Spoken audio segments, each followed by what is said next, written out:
లోక్సభ ఎన్నికలకు కమలం పార్టీ సిద్ధమవుతోంది. ఇప్పటికే విజయ సంకల్ప యాత్రతో ప్రజల్లోకి వెళ్తోంది. అసెంబ్లీ ఎన్నికల్లో ప్రభావం చూపని కమలం లోక్సభ ఎన్నికల్లో వికసించాలని చూస్తోంది. ఇందులో భాగంగా పక్కా వ్యూహంతో సాగుతోంది. అభ్యర్థుల ఎంపికపై కూడా ఓ క్లారిటీకి వస్తున్నట్లు తెలుస్తోంది.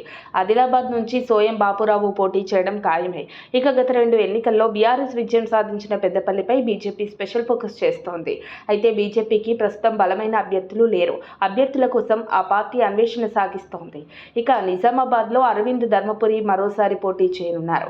కరీంనగర్లో గత ఎన్నికల్లో బీజేపీ విజయం సాధించింది. ఆ పార్టీ నుంచి బండి సంజయ్ విజయం సాధించి ఆ తర్వాత రాష్ట్ర స్థాయి నేతగా ఎదిగారు.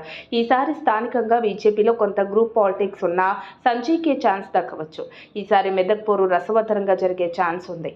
బీజేపీ నుంచి ఆ పార్టీ ముఖ్య నేత రఘునందన్ రావు పోటీ చేసే ఛాన్స్ ఉంది. అలాగే ఇతర పేర్లు పరిశీలనలో ఉన్నట్లు తెలుస్తోంది. జహీరాబాద్ బాణాల లక్ష్మారెడ్డి పోటీ చేయడం ఖాయమే అంటున్నారు. కీలకమైన వరంగల్లో మరో కొత్త అభ్యర్థి పోటీ చేసే ఛాన్స్ ఉంది. ఇక మహబూబాబాద్ విషయానికి వస్తే జాటోతో హుస్సేన్ నాయక్కి ఛాన్స్ దక్కే అవకాశం ఉంది. మరో కీలకమైన మల్కాజ్గిరి నుంచి బీజేపీ తరపున రామచంద్రరావు, కూన శ్రీశైలం గౌడ్ పేర్లు వినిపిస్తున్నాయి. అలాగే ఈటలు కూడా ఇక్కడ పోటీ చేయాలని చూస్తున్నట్లు తెలుస్తోంది. ఎంఐఎం కంచుకోట హైదరాబాద్లో భగవంతరావు పోటీ ఖాయమే. చేవెళ్లలో బీజేపీ నుంచి కొండా విశ్వేశ్వరరెడ్డి పోటీ లాంఛనమే. ఈసారి ఆయన గెలిపే లక్ష్యంగా వ్యూహాలు సైతం సిద్ధం చేస్తున్నారు. మహబూబ్ నగర్లో డీకే అరుణతో పాటు మాజీ ఎంపీ జితేందర్ రెడ్డి పేరు వినిపిస్తోంది.